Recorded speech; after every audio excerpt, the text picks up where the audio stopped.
We turn now to new developments this evening in the hunt for a fugitive here in the East. An escaped prisoner with a violent past, a week on the run. And I'll be saying a lot. That's a priceless gem. And if we live in the hell, is it all right to sin? I had a goal to chase, a life to live. I tried to wash my hands. They put me right back in. Now, those are some wise words spoken from the late great poet himself, Mr. Nipsey Hussle. And I'm guessing that this is probably what these two men were thinking when they decided to pull off one of the most elaborate escapes in New Jersey jail history. ABC's Gio Benitez with the moment they zeroed in and then nabbed him. Tonight, the dramatic images. Police searching the woods in southern New Jersey, then scrambling as they get word their man has been spotted. December 15th, 2007. It's a regular day at the Union County Corrections Facility, located in the heart of Elizabeth, New Jersey. It's around 5 o'clock p.m., and so that means it's dinner time. Rudolph Zurich, a corrections officer who had been a guard at the jail for 15 years, heads to the special housing unit to serve trays when he makes a discovery that would change his life forever. Not just one, but two inmates were missing. The two prisoners were held in adjacent cells in the special housing area of the jail. Guards quickly discovered an 8-inch high, 16-inch wide cement cinder block was removed from a wall separating the two cells. One of the inmates had removed a similarly sized block in the surrounding mortar on the outside wall, next to a window. The two men evidently squeezed through the outside wall and jumped to a rooftop just below. According to officials, from there, the men scaled a 25-foot-high metal fence topped with razor wire and fell to the ground. In their cells, the men constructed dummies and left them in their beds, covered with blankets. They covered holes they had dug in the walls with magazine photos of bikini-clad women. According to the Union County Sheriff, Ralph Froelich, a county canine picked up the scent of the escapees and followed it to a point where the men separated. The two men even left a note behind that the county prosecutor would later state represented, quote, the arrogance of the two men. Thank you, Officer Zurich, for the tools needed. You're a real pal. Happy holidays, the note read, embellished with a picture of a smiley face and a middle finger salute. But just who were these two high security inmates who had the cojones to pull off this bold escape? Well, for starters, both men were charged with felony crimes, both men remained at large, and both were considered dangerous. And two hardened criminals take a cue from Hollywood to exit their prison stage. Holy, how did this happen? Jose Espinoza, a confirmed Bloods gang member who was 19 at the time of the escape, pleaded guilty earlier that year to aggravated manslaughter for his role in the August 2005 drive-by shooting of a man named Hassan Jackson in Elizabeth. He was scheduled to be sentenced to 17 years in prison, but it was clear that he had other plans in mind. Espinoza had gang ties back to Newark and was 17 at the time when he joined with another teen, Earl Smalls, who was 14, to carry out the hit on Jackson as an act of retaliation. Jackson was a member of the Crips and allegedly threatened to kill Espinoza and other Bloods members. Authorities claimed it was Espinoza who drove around Elizabeth in search of Jackson, and when they spotted him, Smalls pulled the trigger, shooting Jackson in the back. Otis Blunt, 32, of Toms River, was awaiting trial on robbery and weapons charges in connection with the 2005 shooting of a convenience store manager in Hillside, New Jersey. According to prosecutors, Otis Blunt, who was 30 at the time, and his friend and neighbor from Toms River, Kenneth Graham, 32, broke into the 123 Food Mart on Route 22 East shortly after 10 p.m., demanding money. The state claimed it was Blunt who was shown on video holding a .22 caliber revolver against the store owner's head and firing at least twice. Two other Toms River men were arrested for the break-in and had turned state's witness against Blunt and Graham. Blunt was being held in lieu of a $75,000 bond on the weapon and robbery charges. Blunt claims he's innocent, but fears he's about to go down for up to 20 years. As he sees it, his only way out is breaking out. Needing help, he ropes in his next-door neighbor.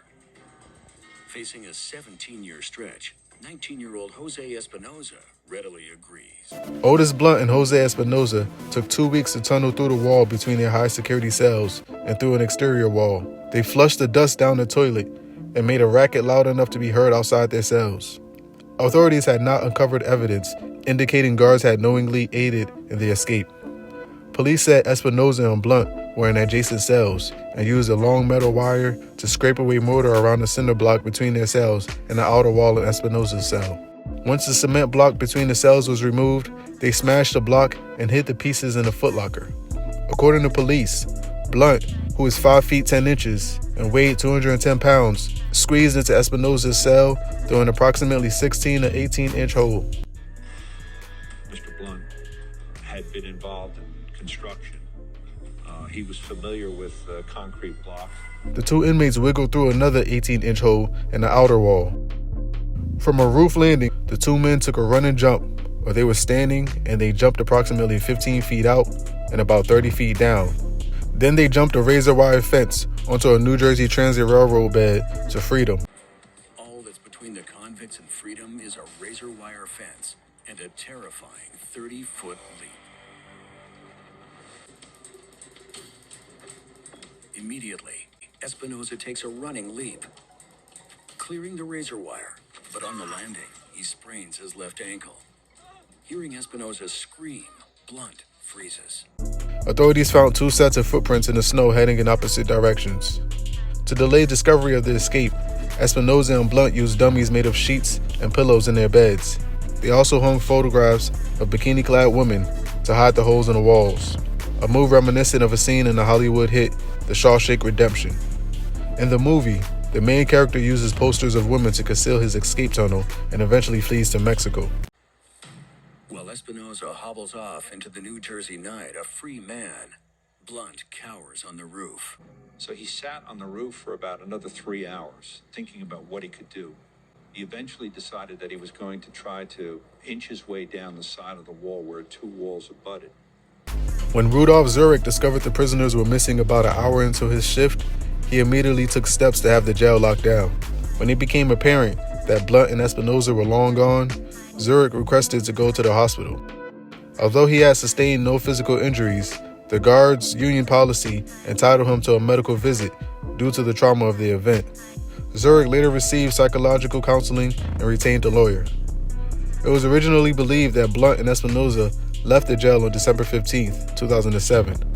However, a subsequent investigation revealed that Espinoza might have escaped the previous day. The 2 inmates were gone for about 20 hours before guards realized their cells were empty. Investigators discovered that Blunt had waited 8 hours before following Espinoza in his dash for freedom. Espinoza injured his ankle when he jumped the fence, but still managed to remain missing for almost 4 weeks. As for Otis, he went through the razor wire instead of over it, sustaining cuts. Footprints outside the jail show that Blunt had traveled in the opposite direction from Espinoza once he was outside. According to police, Blunt tried to escape in September using similar methods. There was a $10,000 reward for the men's capture, and a statewide manhunt was underway, with several agencies involved.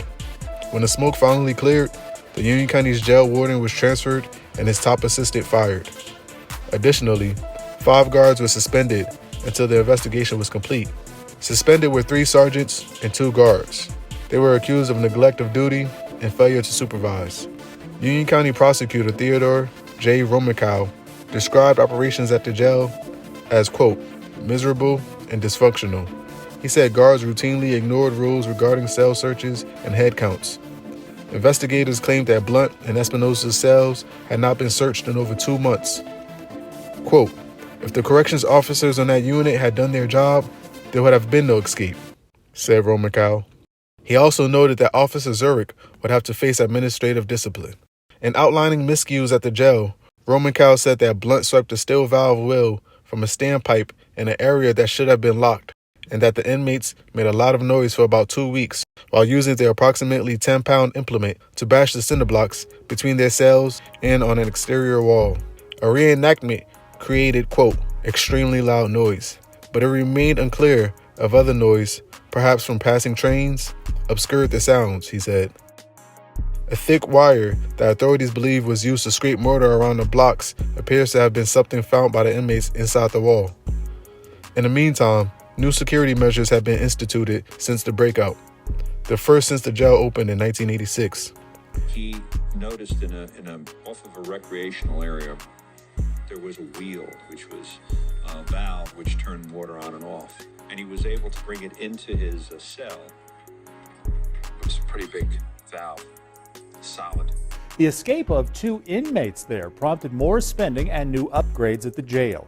7 News reporter Brianna Smith is in Union County to explain how those changes, Brianna, might make us safer. Once back in custody, Union County voted to dole out nearly $60,000 for much-needed improvements at the jail. Wrapping it in a towel to muffle the sound, they used the valve like a sledgehammer. So together, they worked using this wheel. New cameras added on the outside and inside so that every inmate can be tracked at any time. It's to track those coming in and out and what they bring. Wire added here and here to keep those who needed to be in jail in. The county added more razor wire around the perimeter of the facility, added security cameras, and posted guards outside of the jail. Head counts, for instance, were now to be taken with inmates standing. In the days after the escape, those close to the investigation said that they believed that the men had left Elizabeth but were still in New Jersey.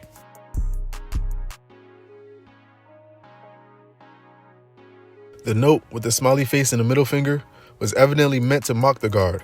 However, he apparently took it too personal. On January 2nd, 2008, 2.5 weeks after the jailbreak, and the day that Union County Corrections Officer Rudolph Zurich was to talk to investigators about the escape, he committed suicide by shooting himself in the head in his South Amboy, New Jersey home. Jail officials later stated that at no time was Zurich suspected of helping the 2 prisoners escape. At most, we're looking at negligence by corrections officers, Roman Cowell said. It's very tragic, Scott C. Mitzer, one of Officer Zurich's lawyers, said in a telephone interview. Rudy was a perfectionist. I think the pressure did get to him. Neighbors and acquaintances said on that Wednesday that they believed that Officer Zurich, who was married with a 4-year-old daughter, was shaken by the recent death of his mother and by the embarrassment of the jail escape.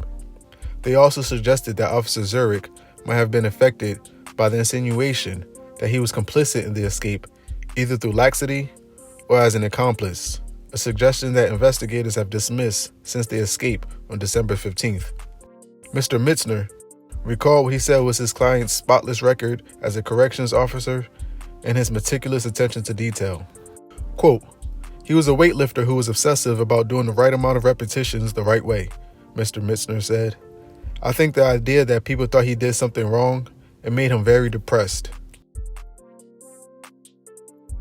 In a strange twist, the Reverend Al Sharpton contacted New Jersey authorities and told them he had been in touch with Blunt and was trying to convince him to turn himself in. Union County prosecutor Roman Cowell criticized Sharpton's involvement. The escapees were out long enough to enjoy Christmas and New Year's on the street. Jose even got to celebrate his 20th birthday a free man. But the million-dollar question was, where were the dynamic duo? And what exactly had they been up to since the escape? In New Jersey, a dramatic prison break right out of the movie The Shawshank Redemption. 2 inmates scraped away at a cement block and covered up holes with photos of bikini-clad women. Acting on the tip, on January 8th, 2008, federal and local officers found Jose Espinoza in a basement apartment around 3 o'clock p.m., just 6 blocks away from the jail, on 842 Summer Street in Elizabeth. Also arrested was Espinoza's girlfriend, Odalys Cortez, 19, with whom he had been staying. After hopping the wired fence, Espinoza, who sprained his ankle, walked north, held a cab at the nearby train station, and stayed in a motel before holding up in the apartment. Cortez formerly lived in Elizabeth, but had moved to Pennsylvania while Espinoza was jailed. Cortez was charged with resisting arrest. It was unclear if she would face other charges. When asked by reporters if he felt bad about Zurich's suicide, Jose Espinoza responded with just a few words. "It wasn't my fault." Acting Jail Director Gary Hilton, who was brought on a week after the escape, said that Espinoza was to be taken to New Jersey State Prison in Trenton to avoid any reprisal at the Union County Jail. After he left the jail on December 14, 2007, Otis Blunt took a bus from New Jersey to Laredo, Texas. He then transferred to another bus into Mexico City, where he took a room on the 3rd floor of a $10 a night hotel. Otis was even featured on America's Most Wanted. On January 8, 2008, Al Sharpton made a trip to Mexico, but returned without securing Blunt's surrender. Nevertheless, the following day, authorities took Blunt into custody in Mexico City. On January 9th, 2008, on a Wednesday afternoon, marshals and Mexican authorities spotted Blunt through a motel window and went upstairs to his room. Sitting on a bed, wearing only underwear, Blunt put his hands in the air and gave himself up immediately, authorities said. According to Lenny DePaul, the commanding officer of the U.S. Marshals New York, New Jersey Fugitive Task Force, Blunt was, quote, initially in shock, but once the dust settled, he appeared to be relieved. An American woman in a motel room with Blunt was detained and released. They did not release her name or any further details about her relationship to the fugitive. When asked about getting caught, Blunt said, quote, ain't nobody was trying to get away. I could have gotten away if I wanted to. Blunt landed at John F. Kennedy International Airport shortly after 1:30 p.m. Dressed in jeans, a striped shirt, and black coat with his hands cuffed in front of him, Blunt was escorted by officers into the Union County Police Headquarters in Westfield, New Jersey, just after 3 p.m., where he was processed and taken to another facility, downstate Trenton. After taking Blunt into headquarters, law enforcement authorities held a news conference to disclose new details about his capture and how he reached the border. At the conference, a man who described himself as a friend and mentor of Blunt, Brian Major, said it was he who asked the civil rights leader to get involved in Blunt's case. Quote, it is sometimes difficult to find someone for black people, he said. I needed someone I could trust. People who fail, people who just made a wrong decision, they need to know there's a way back. Sharpton said he met Major in Mexico City Tuesday. They spoke by telephone to Blunt, who said he would call back in 15 minutes to arrange a surrender. When the call never came, Sharpton hopped on the plane to Atlanta. Ironically, Blunt, a New Jersey resident, was captured in Mexico, while Espinoza, an illegal immigrant from Mexico, was caught in New Jersey. Both were indicted on escape charges and faced an additional 3 years. Quote, we got them back to back, Union County Police Chief Daniel Viniska said at the afternoon news conference. 24 hours, and they're both in custody. It's a home run for us.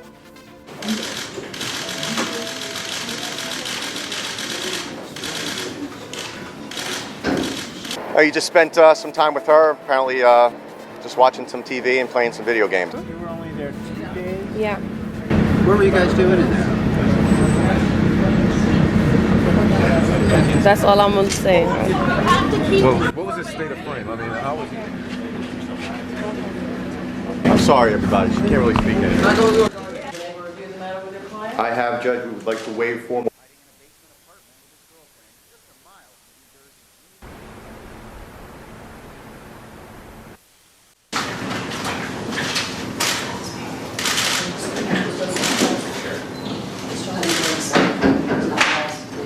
The state versus Otis Blunt. The state versus Jose A. Espinoza. Your Honor, Chief Durienzo, appearing on behalf of Jose Espinoza.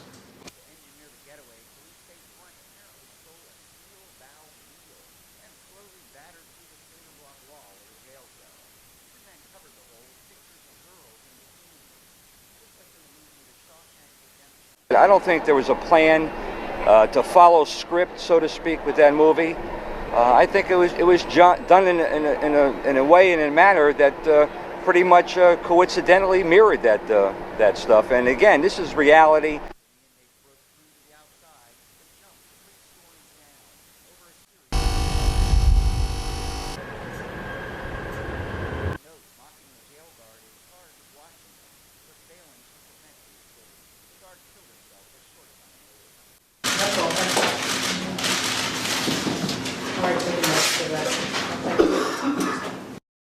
After his capture, Blunt claimed that he gave Zurich $1,000 for the tools used to break through the cell walls.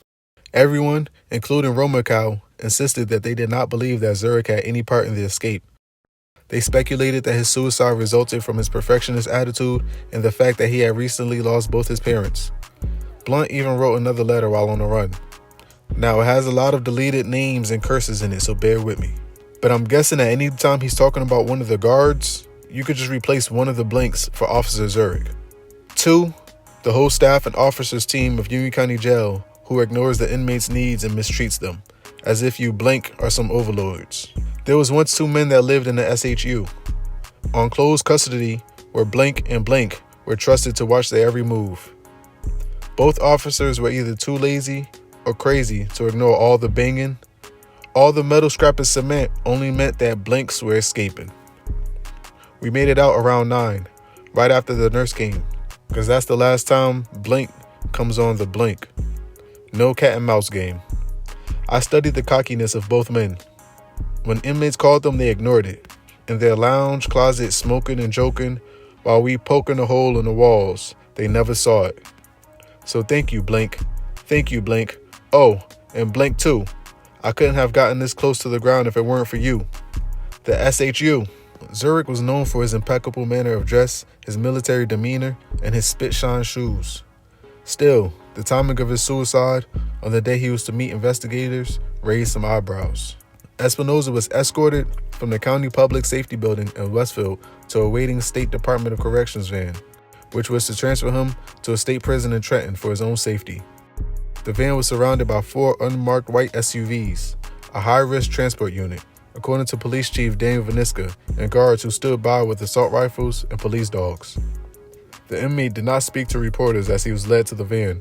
Dressed in tan overalls with his arms and legs shackled, he kept his head down and stared straight ahead with little expression on his face. On his feet were leather slippers. February 22, 2008. Just a month after the escape, 20-year-old Jose Espinoza was sentenced to 17 years in prison on manslaughter charges for his helping in the murder of Hassan Jackson.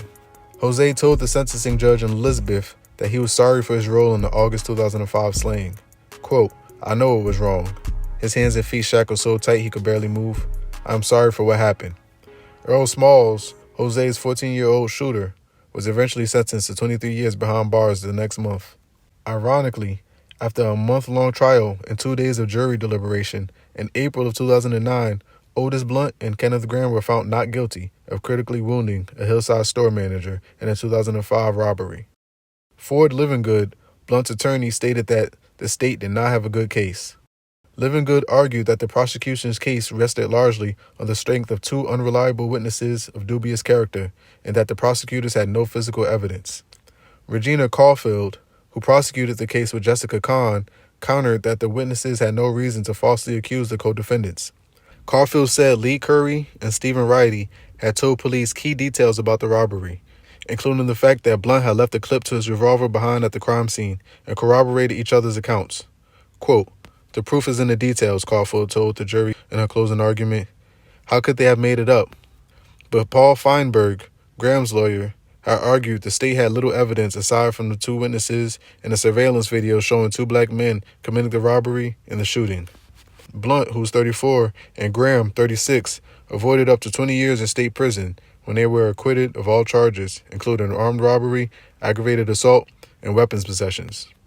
Kalidas Gatia, the manager who survived but suffered 2 skull fractures, had also taken a stand to testify against Blunt and Graham. Neither Gatia nor his family could be reached for comment on the verdict. Blunt, still being held in the maximum security New Jersey State Prison, still had to face charges in Superior Court for the 07 breakout. In June of 2009, the Jersey jail hoppers were given the maximum sentence for their escape. Otis Blunt and Jose Espinoza received 5 years in prison for the December 2007 breakout from the Union County Jail. Espinoza's sentence was added to his 17-year term. The duo's daring escape was featured on the second season premiere of Investigation Discovery series I Escaped: Real Prison Breaks. As of April 2021, Union County closed most operations at its county jail and eliminated its corrections department in a cost-saving move. Under the agreement effective July 1st, Union County would save more than $100 million over 5 years, according to the county officials. The jail will remain open as a hub to intake, process, and temporarily detain people before they are transferred to the Essex County Corrections Facility, locally known as the Green Monster, which is roughly a 20-minute drive away in Newark. 3 years after his infamous breakout and nearing the end of his 5-year sentence, Otis Blunt was found guilty of attempting or planning another escape. Blunt, who was 36 at this time, would have been a free man had it not been for the escape attempts. The new offense added nearly a year to his term. A corrections officer at the East Jersey State Prison, formerly known as Rahway Prison, where Blunt was serving his sentence, saw Blunt sketching a diagram in the sand with a stick while talking to another inmate on July 2nd, 2010. The officer, who moved closer to the two men, said he heard Blunt tell the unidentified inmate how to break off a piece of metal from a cell and bend it into a tool to cut mortar from the cell wall. At Blunt's administrative hearing, the unidentified inmate said he and Blunt were discussing a sketch for a tattoo. Blunt, who represented himself, claimed the corrections officer misheard their conversation, and he insisted he would not have committed the offense, particularly so close to his potential release date. The court said it could not overturn the administrator's disciplinary action. Espinoza was released from custody in March 2021 after serving about 14 years. He was 33 years old. This was the story of one of the most infamous jailbreaks in New Jersey history. I was trying to get this piece out by the 70th year anniversary of the breakout, so hopefully if you're listening to this, then I was able to accomplish that. Subscribe and like if you appreciate the content, and remember to always stay out the streets. This is the Prince of Diamonds J logo, and yeah man, more dirty Jersey stories is coming soon. I'm out.